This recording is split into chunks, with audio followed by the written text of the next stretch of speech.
So we do this meeting twice a year. My name is Mary Carter. I'm Director of Partnerships and Development for Pima Association of Governments. And I am the person who is the shepherd of the travel reduction program. My partner in crime is Peter. Peter is not here today. He's our developer. He is a veteran and he took a long weekend, so he doesn't normally have a speaking part in these meetings, but I always like to give credit to him because he is the wizard behind the curtain that affords us to do what we do because of our online platform and all the functionality that is included in the things that we do. Today, our agenda is going to be sharing of information about our annual report, also some of the changes that we've got scheduled for our air survey. And then you will hear a presentation from Preston McLaughlin, who is with the RTA. RTA is the voter initiative. It was in 2006 and it rolls up to 2026. Most of you will have heard about RTA Next, which has been a big discussion with our regional council, and he'll be addressing the role of the RTA with our transit service in our region.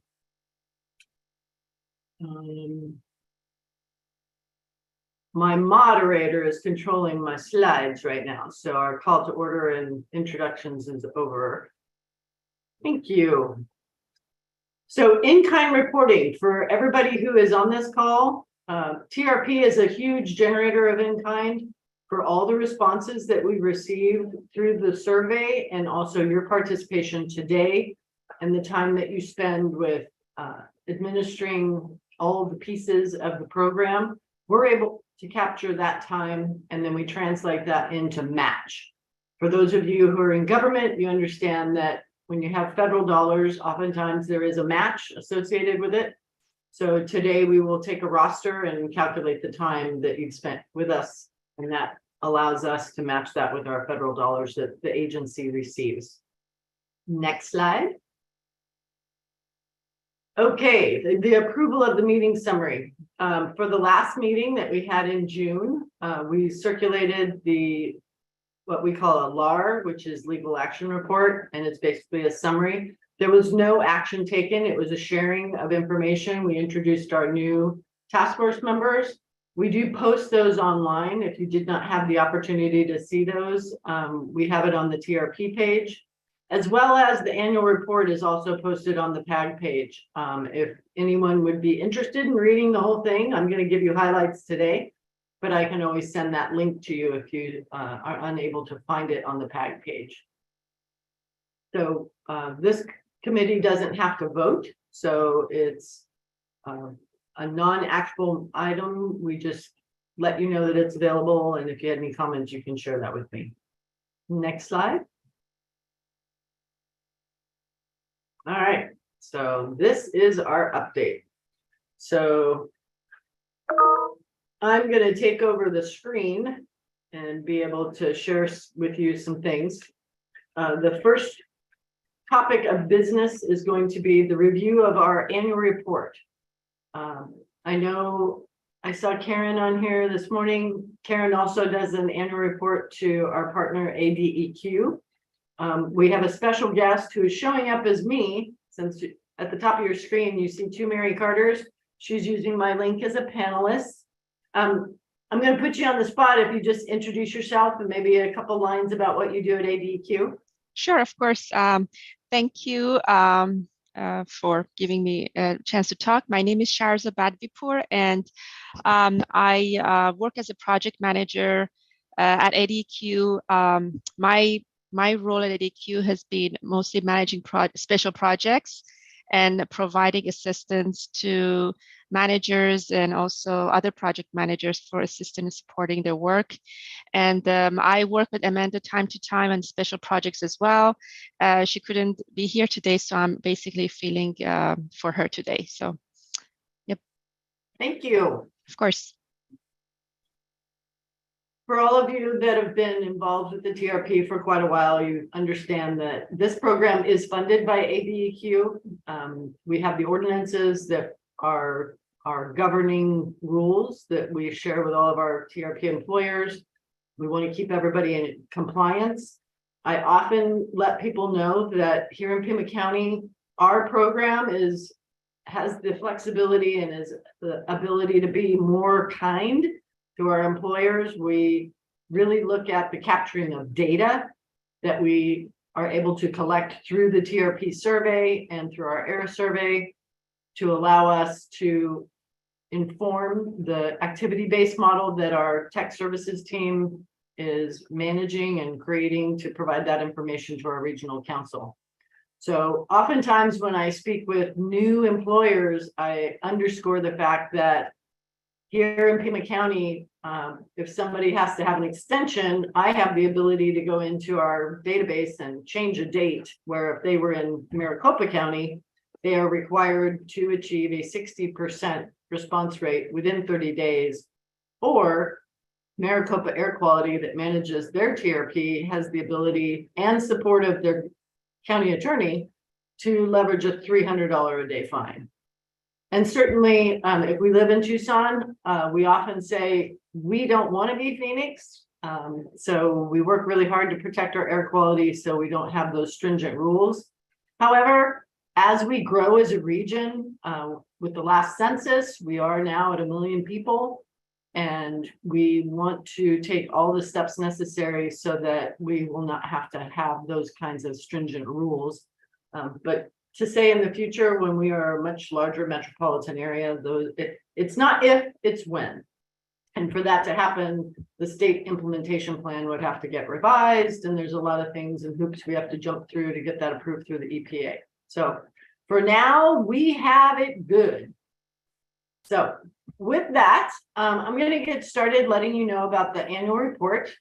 Each year in September, we submit a summary of activities and a whole bunch of metrics to ADQ that really articulates what have we done for the past year.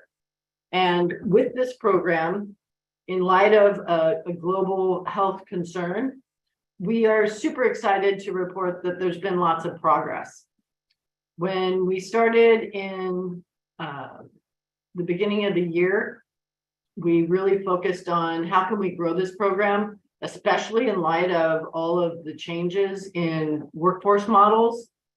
Certainly everybody here that's on Zoom, we've all learned how to engage and interact and have meetings virtually. That certainly is a game changer. One of the things that we like to say is that, you know, the virtual meeting has really changed how we're able to capture more people, and it makes us more efficient. Certainly one-on-one meetings, for somebody like me who's super social, I crave them. However, you know, not having drive time and making it more flexible and that you can have a meeting and go back to what you're doing, it's been really, really good for the TRP. A lot of the engagements that we have with new employers or with corporate offices in Phoenix or in other locations, Zoom has been a really quite the blessing. So I hope you all have your full cups of coffee or morning drink. And now I'm going to share a bunch of numbers with you because that's where it's at. We're all about data. So for one point, we're going to have some information that I share with you. And if you need clarification, please chime in if you can. We have data that we collect for the survey, which is on a calendar year. Certainly, we report that in September. In 2022, we submitted the annual report, but the data is for 2021. Because as all of you know, when you are conducting your surveys, you have to complete your survey between January and December. So, first thing right off the bat that's great to report is that in 2021, we had 206 employer locations in the program. As of the submission of our annual report, we are up to 250. So we have been really kicking it in terms of reaching out to both existing employers that have multiple sites, Walmart, Fry's Foods. We are in conversations with Target currently. All of those different employers that really have a workforce that is showing up to work. We've focused on those, which mostly is either restaurants or retail, healthcare organizations, many of our schools, all of those, certainly government as well. Those folks are still going to the office, or they've adopted a hybrid model. So we're really happy to say that TRP is growing. One of the things that Peter, who I mentioned, we're looking at in the new year in 2023, we are going to change some things up so that we can grow responsibly and maintain our efficiency. So when we have employers that have multiple sites, the model has been Pima County. So working with Karen Wilhelmsden, we have a single site with a pull down menu so that the employees of that site are able to, then they respond to the survey. Because otherwise, and I'm going to pick on Renee, Pima Community College has multiple sites, and every site requires a report and all the administrative work that goes with creating independent reports. So in the new year, we are going to look at trying to condense those and having the drop-down multi-address option. It just makes it more efficient because number of staff that are supporting this effort versus how we are able to grow exponentially. We got to be smart about it. So we're working smart and trying not to work too hard. So with the increase in the number of locations, total number of employees participating in TRP in 2021 was 128,207. And we have increased to 135,131. The increase came from January to June of 2022. We were able to bring on a new number of 6,924 employees. So that's quite a jump. It's 5.4% in half a year. Certainly with bringing on the multiple site employers like Fry's and Safeway Albertsons, that's allowed us to have much greater reach. And also it creates a pipeline for information so that all of those different locations are going to be well informed about the fact that transit is free right now, or what are their commuting options, or if they wanted to select van pools as an idea for their employees to get to work. Another specific note when we were doing analysis is that the top TRP employers account for 58% of all the employees in the program, which is pretty significant. I'm going to pull up.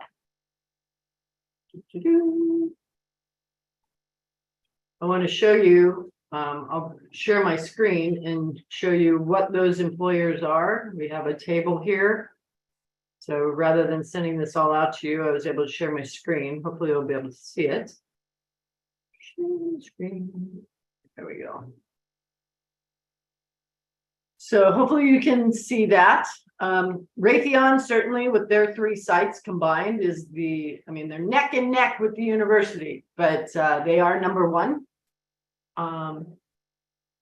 Then the second is University of Arizona, and then Banner, University Medical Center. Certainly they have locations all over the region. They're both on main campus, which is at Speedway and Campbell, and then down off of Ajo, they have a huge facility. Very happy to report that we now have the support of the corporate office at Banner. They are assisting the TC that is here in Pima County, right there at the main hospital. They've really struggled with their response rates, and now that they have a compliance team out of Phoenix to help them improve their participation, that should be a big lift for us. And then we have some of our educators and government. Air Force Base, that's an opportunity because they really are transient. A lot of the people there move around a lot. Tucson Medical Center, one of the majors. And then also the Amazon Fulfillment Center, which is off of Rita Road. In the next month or so, we will be bringing on the Amazon Distribution Center. We're not sure how many employees are there. They do contract out their compliance. And so when I was in conversations with them, they're having to check on their counts. kind of a little side note, Amazon, when they did their survey, they were giving away Yeti coolers to their managers to get their employees to encourage them. I thought that was great. And then you see Target.com. They're also managed out of Minneapolis now. We're going to be bringing on additional sites with them. And then Northwest, Roche Tissue, the Air National Guard, and Home Goods. So of those locations, they make up 58%, or 78, almost 79,000 employees. So that's significant. And so we really focus on making sure that their participation in the survey helps inform us, because that really shows us where the traffic patterns are, or collecting data from their employees. The next thing that we reported in our annual summary was that we conducted our 2 required TC trainings. Now, certainly these are group settings. The 2 requirements, or the 2 sessions, are required by our contract.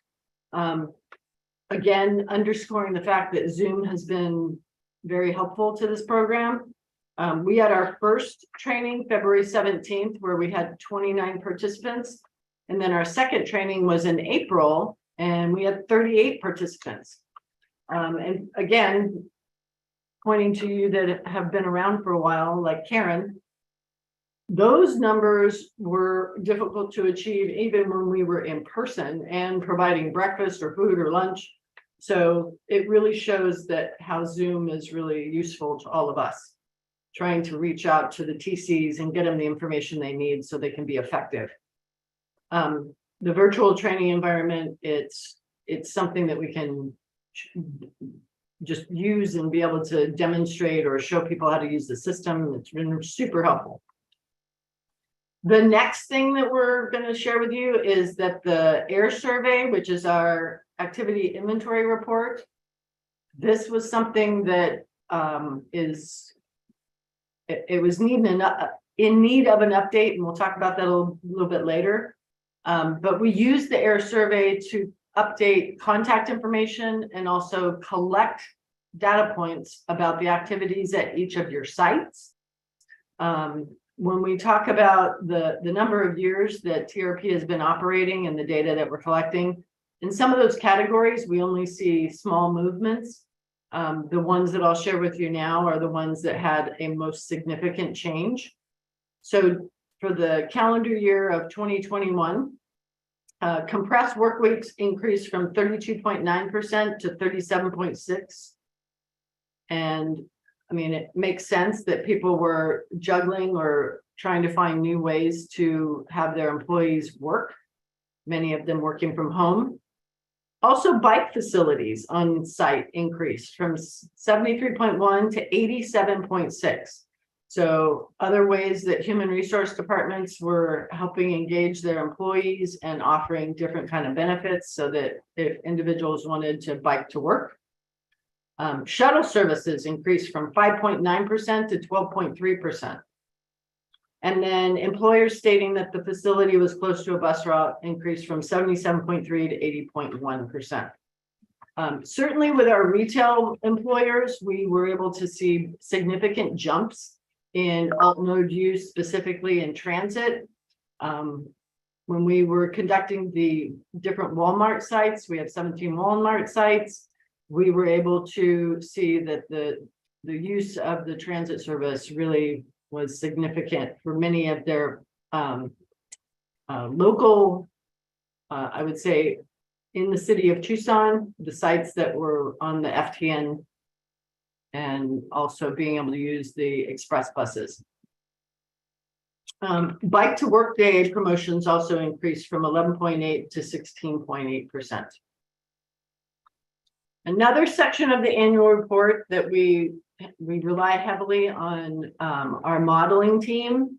They were offering an analysis, and I'm going to share my screen again and show you. Where are we? Let's see. Forgive me, I have so many screens to share with you. Go. All right. So Hunsu No is our administrator of modeling, and he provided this information to us. Here we go. So they did an analysis from 2019 to 2021. Hopefully you all can see that for the work from home. Certainly when there was the mandate to send everybody home in March 2020 with the state governor issuing the order, we saw a jump, and the graph there shows that the change of people at least one day at home. And then you see a little bit of a shift. And then the grid that I'm most interested in sharing with you is this one, the telework participation rate by sector. When you see who is using or has really adopted that work from home model, it's labeled as information. So those that are probably IT or managing different types of data, or even with our call centers, administrative support, and then we also have utilities on here, professional scientific, that would be Raytheon. But you see those percentages of participation rate in the different years, 19, 20, and 21. Obviously 21 being the biggest. And with many locations, they've adopted that as how they work. So it'll be interesting in the coming year if we see a big change going forward. Certainly with manufacturing and some that you see on the right-hand side of this graph, manufacturing, retail, certainly real estate, those different industries really require that face-to-face interaction. Not a shocker, but it's nice to see the numbers support what we believe. So because of the shift and what we've seen as changes in what we do, like many of you, you've had to adjust and find new ways to meet people where they are. What we've done is we've also looked at, we have an ordinance that has a goal that you'll see on your TRO goals when you're doing your survey, that goal of 40% being where that ordinance was targeting employers to be able to say, we'd like to see 40% of your workforce using alt modes, whether that's work from home or taking transit or reporting that they use a bike. So because of the big shift and the work from home and hybrid models, we partnered with PDQ and met with their team. We also talked to ADQ, and we did a proposal that said, what if we had a remote work employer model that we could capture the data?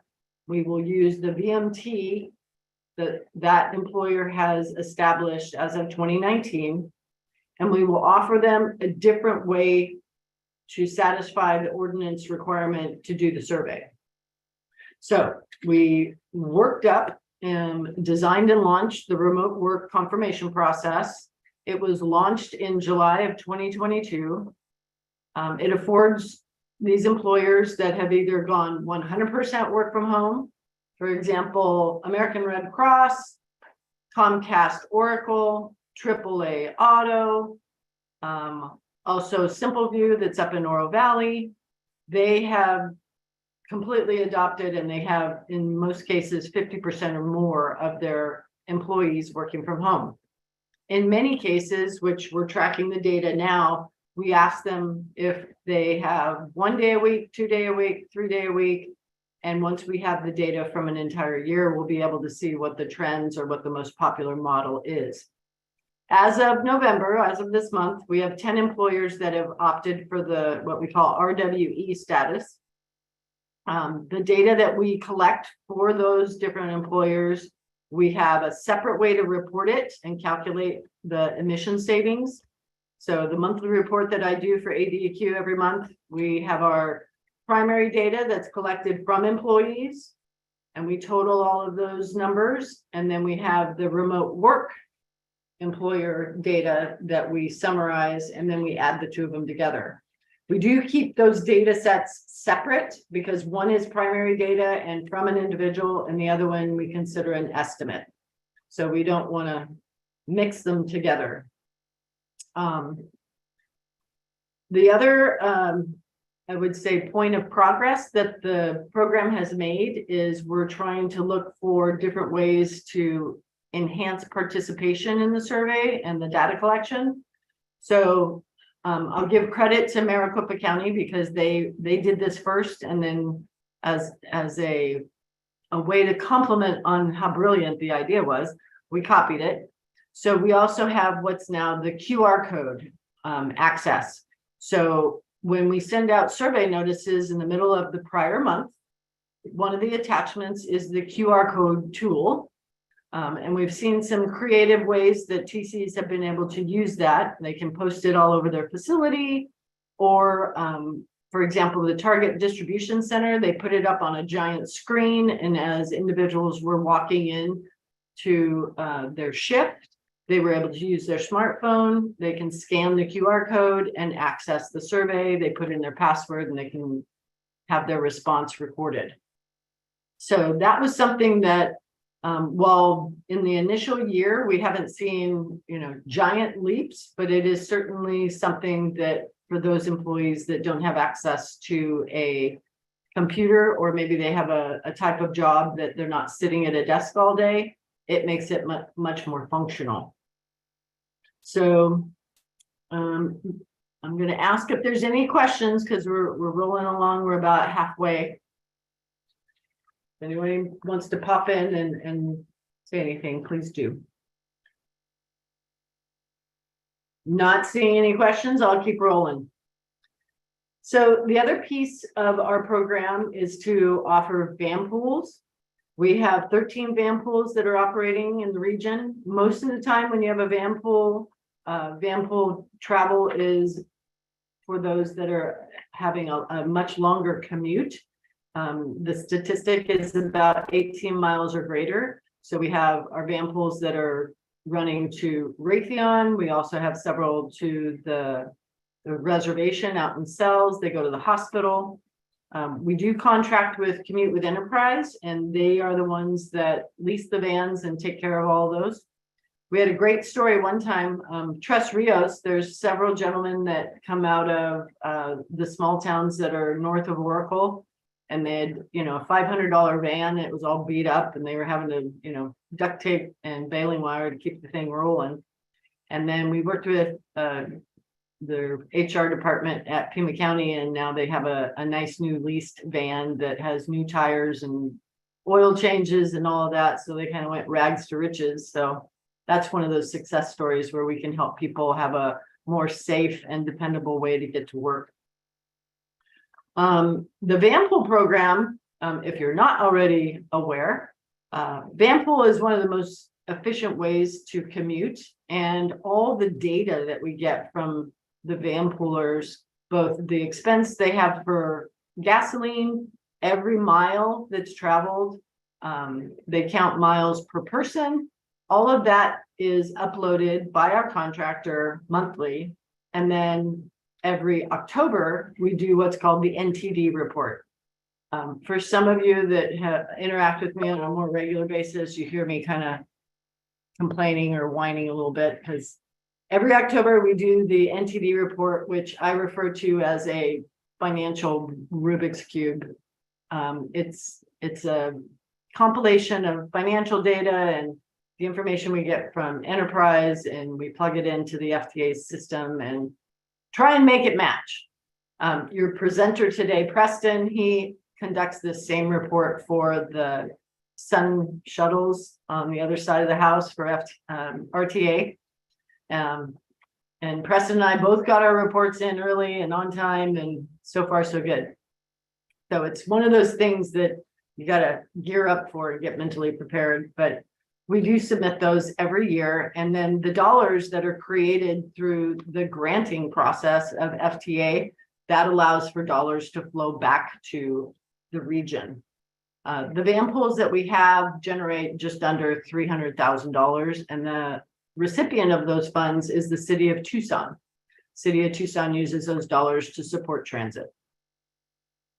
So another element of the ADEQ report is we report on what is the awareness of the TRP program. So PDEQ partners with a contractor, or I guess it would be a consultant.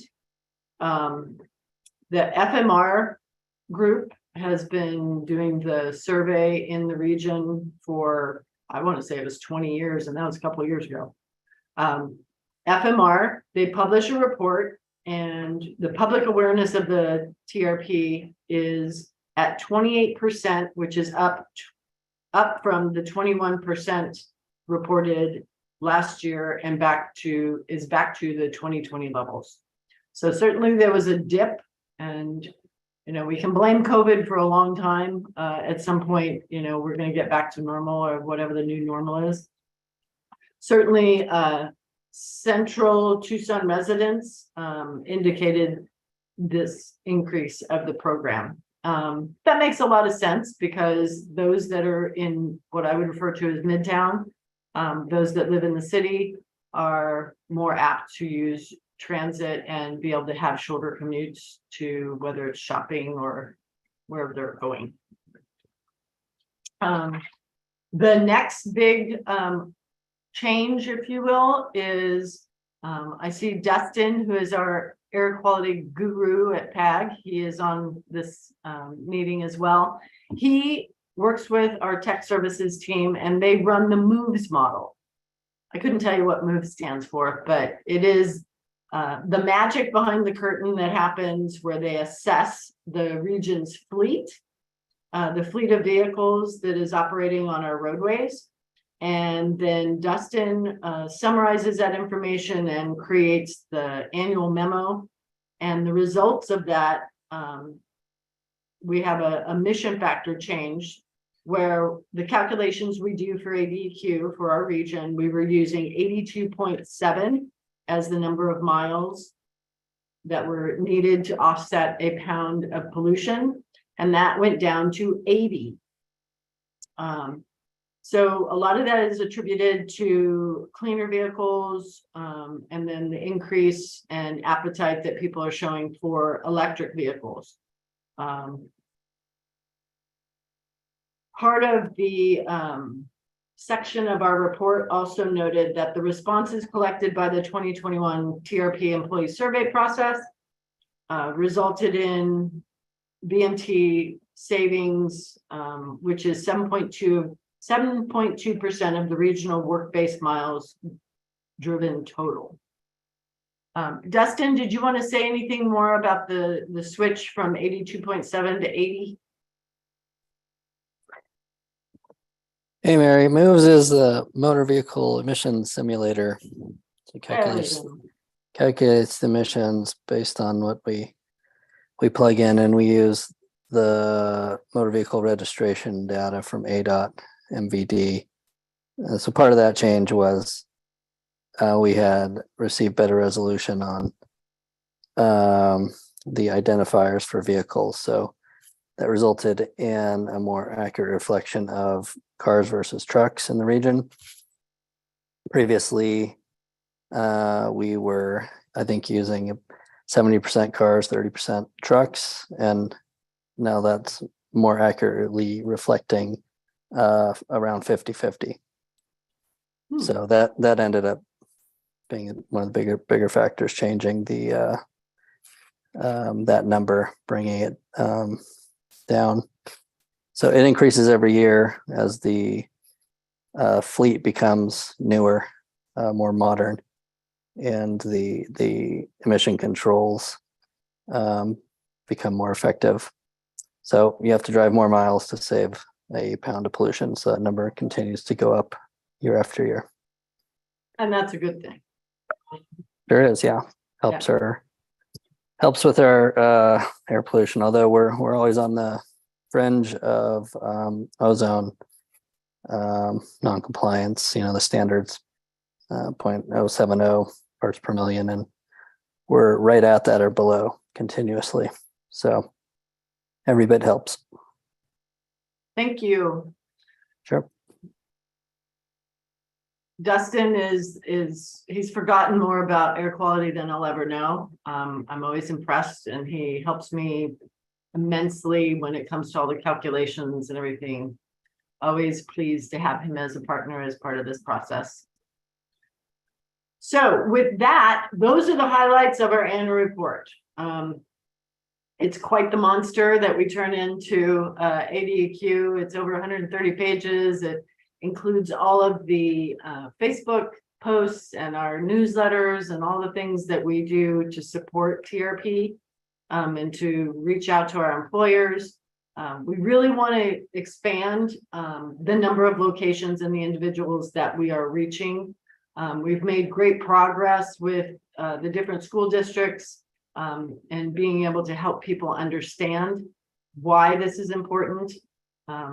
We really promote, like Javier, when I was working with you to do the survey for the University of Arizona, it's trying to connect with people where they understand this type of information. So whether it's understanding that air quality affects those that have asthma, or that congestion on our roadways we want to reduce, or that the data that we collect informs the information that feeds the transportation projects in our region.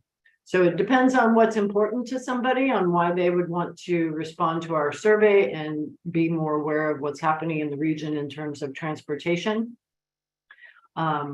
So, I mean, we're lucky to have a great team where we're putting things together, but we super rely on our major employers because they have the ability to communicate to the largest number of people. And as we grow as a region, it's going to be important to have better roadways. If anybody's been on Oracle and gets to be on the sections that have been improved, you can always see how it just makes the whole area look better. It's more pleasurable to drive on, or if you're a bicyclist, certainly you won't lose a filling when you're going down a road because you're rattling along. So really focus on the participation that your employees have. And for the jurisdictions that are on this call, being able to partner with our economic development folks, they can share information out to the employers that they engage with, that it really has a function. It's not just a compliance driven type of program. It's to get people to understand why it's important, because it's very hard to get excited about something that you don't understand. Okay, I'm going to need to leave some time for Preston. So very briefly, I'm going to let you know that the air survey, which I believe everybody on this call has completed, there's nothing to show you as of yet. All of you would know that the air survey is electronic now, and we have a process where we can run validation checks in advance of administering the air survey, and everything is collected online. Everybody accesses the air survey through their email. So we always want to make sure that the contacts that we have are accurate. But one of the things we're going to switch up, again, we partnered with PDEQ to kind of go over the questions, is we simplified it a bunch. There was some pieces of information that we were collecting that really weren't useful, and we weren't doing anything with it. So in April, when we do the air survey, it will be completely reprogrammed, and where it didn't take a whole lot of time to begin with, it will be streamlined so that the TCs that are responding to the air survey certainly can provide accurate information as it applies to contacts and number of employees and activities, but also being able to collect information that we find useful. Teresa Bravo, yes, you have a question. You have your hand up. Yes, can you hear me okay? I can. Hi, good morning. This is the first time I attend this meeting. I'm with Tucson Electric Power. Yes. And I just wanted to say thank you for the information. And this is, like I said, my first meeting. And I was having audio issues at the beginning, and I couldn't say that when you were going through the introductions. And there's also not a chat option. Right. In the meeting, but you might have reasons for that. But just wanted to say hello and thank you for sharing the information. Well, thank you, Teresa. So Steve and Eddie has handed you the baton. All right, so we will want to Yes. schedule a one-on-one later, and I can walk you through everything. I can show you all the bells and whistles on the behind the curtain stuff that we do, so that you'll have greater functionality and access to information. Perfect. You have my email, so if you let me know what dates work for you, we can do that. Plus, I'm downtown on Tuesday and Wednesday. If you work in the office, we could actually meet. Yay. I'm there Wednesdays, but we can still figure it out. Perfect. Yeah, thank you. you. I just been with TP for about 2 months now, so I'm still Oh, getting the wow. hang of things. Thank you. Wonderful. Thanks for introducing yourself. I have lots of friends that work at TEP. They say it's a great place to work. So, and you guys are monstrous, huge place. So, and we all depend on you for sure. So, great. Okay, with that, I'm going to hand this over to Preston. Preston, are you ready to go? Yeah, I think so. Great, Let me thank you. share my video just so you can put a face to the voice. Yeah, let me share my screen. Hopefully this works out. Oh, it looks like maybe it's already up. Let me see. Am I sharing my screen, or is this a screen that's being shared by Crystal? I'm not sure. Crystal, are you running the knobs here? Yep, Preston, I've got your slideshow up, and you should be able to control those slides in just 1 second. Yep, you've got it. Okay, let me see if. Thanks, Crystal. Oh yeah. Okay, perfect. Okay, thanks, Crystal. Yes, hello, everybody. Again, my name is Preston McLaughlin. I am the Senior Transportation Planner here with the Regional Transportation Authority. And today I just wanted to, at a very high level, go over what the RTA's role is in regional transit, the services that we operate and provide, as well as the transit services that we fund. So I first wanted to start with the Sun Shuttle fixed routes that we have and that we operate in the greater Tucson area. So all of our services, they are for individuals who live, in the greater Tucson area outside of the city limits, outside of the area that SunTran, the main transit service operator in the city of Tucson operates. So, the surrounding communities, they do not receive, or they don't have SunTran services. So that's where we come into play, and we offer our Sun Shuttle fixed route services, along with a few other services that I'll go into further in the coming slides. So yeah, the first being our fixed routes, which operate in, the same way that any other major, bus route operates. The only difference is that the buses are smaller. So it's actually, we operate these routes with the cutaway buses that you see that I've, included a photo of here. And they are considered neighborhood circulators. So the routes that are located in communities like Oro Valley, Marana, Avra Valley, Picture Rocks, Rita Ranch, those surrounding communities. And so this is a service that many individuals rely on who live in those areas, who don't have access to other transportation options or any other transit options in general. We currently have 9 fixed route services that we operate, with the newest actually being our 414P, which is located in Picture Rocks. And we just launched that in October, so last month. And it's currently a pilot route. So we're going to be running this route for a year. And if we see after the end of that year that there is a demand for this service, and there are, a sizable, significant number of riders actually using the service regularly, we will make this route permanent. If not, then we might discontinue the route. But I'm feeling hopeful that we are going to see those, ridership numbers that we're looking for, and that we will make that the 414 a permanent service. But like I said, we currently have 9 fixed route services. Additionally, we offer 4 general public dial-a-ride services.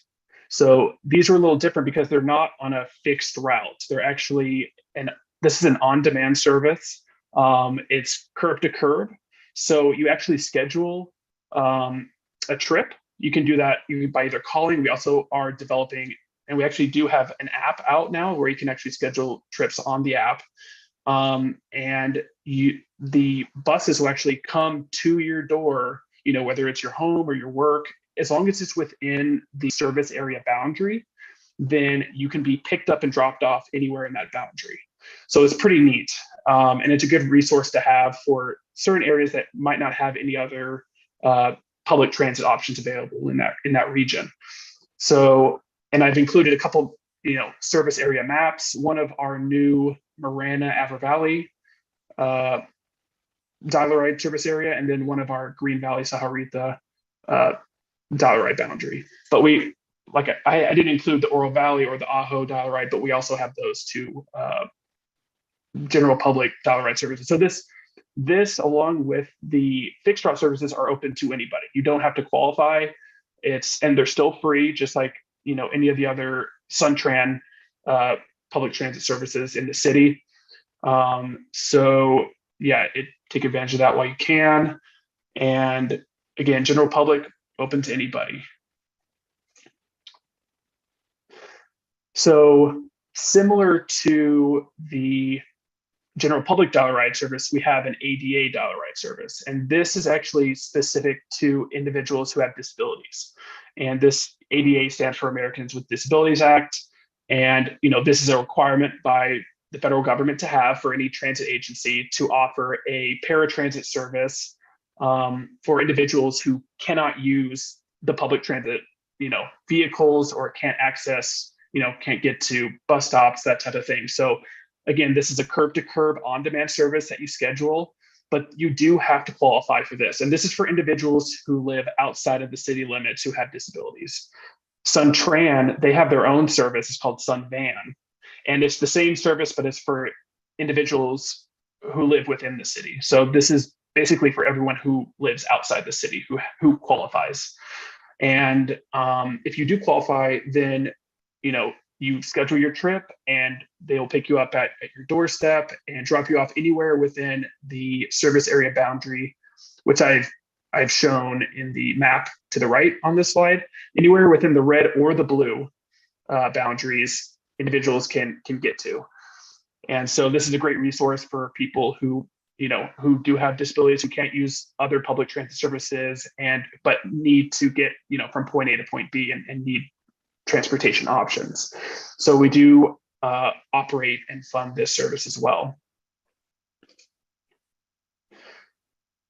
And then there are a few other transit elements that the RTA funds. It doesn't necessarily have to be operated by us, but these are elements funded by the aid that was approved in the 2006 RTA plan that will provide funding until 2026, which is a 20-year time span. And this is funding that doesn't just go to our services, the Sun Shuttle services in the outer parts of the region. This is funding for SunTran and for the services actually in the city as well. So every year the RTA does a certain amount of funding for expanded evening bus service, so night trips, weekend bus services, as well as bus frequency. So how often a bus, stops at a particular stop, bus stop that is. And so we do provide funding to SunTran each year for, transit service improvements like these. The other service I haven't talked about yet is our express routes or express service. And this is a handful of commuter routes, and they are, around the periphery of the city, Oro Valley, there's one in Rita Ranch, there's a few others. And this is mainly to get residents living in those outer areas into downtown as quickly as possible using public transit and back again at the end of the day. So the RTA does provide funding for the express services, the routes that exist for that purpose. We also provide funding for high capacity transit. And in this case, it's specifically the streetcar. that operates between the university and downtown. So RTA funds were used to actually, construct and launch the streetcar, along with federal and local funds as well. There were multiple funding sources, but the RTA did provide funding for that. And we also annually provide funding for, some funds for operations for that streetcar service. And then lastly, there's the park and ride transit centers. So, and I've included a photo of one in the bottom right of this slide. And those are locations where, individuals who live, again, kind of on the periphery of the city can drive their vehicles to these locations and then get picked up on a bus that stops at those park and ride locations. And then they can actually, commute into work and back and then drive home at the end of the day. So the RTA has provided funding for adding additional park and ride transit centers throughout the region for that to be a possibility for individuals who do want to commute to work, but maybe live, a bit further away. And then the last thing I wanted to mention is that the RTA doesn't just provide operations and funding for transit services, they also provide funding for the planning process and the planning to make the existing transit related services better for the future. So from time to time, the RTA does partner with other local transit agencies like SunTran and the Oro Valley services, and we develop plans that can help provide us with recommendations on how we can better improve the services that we're currently offering. So, one of the more recent plans that we developed was the Long Range Regional Transit Plan in 2020. And, this, again, just gives recommendations on how we can improve service over time. It provides us with estimates on, future transit demand, as well as improvement costs for the system if we are wanting to actually move forward with some of those recommendations that were found in the plan. And so, this information is great for people like me and other people, in the region who, with information that can better inform our decisions on, how to proceed with better enhancing and improving public transit in the region. So that was a lot of information in a short period of time, but that's all I have. So thank you, and happy to answer any questions. I have a question for you, Preston. Yeah, sure. I couldn't figure out how to raise my hand in the thing. Okay. So I work downtown. I'm with DEQ, and I ride the express bus. And there's lots of others who ride, and I understand that you may not manage it. SunTran manages it, but you provide funding. But do you have any say as to when they might add more express buses? Because of COVID, they went down to one per route. I think maybe one or two other routes might have added, but most still only have the one in the morning, right, and in the afternoon. Mm-hmm. Yeah, no, that's a valid point. And there has been, again, you mentioned it, SunTran does operate those express services, which is funding. But we have received, calls from regular express riders who are asking those same questions. When is service going to be expanded back to pre-COVID, frequency again?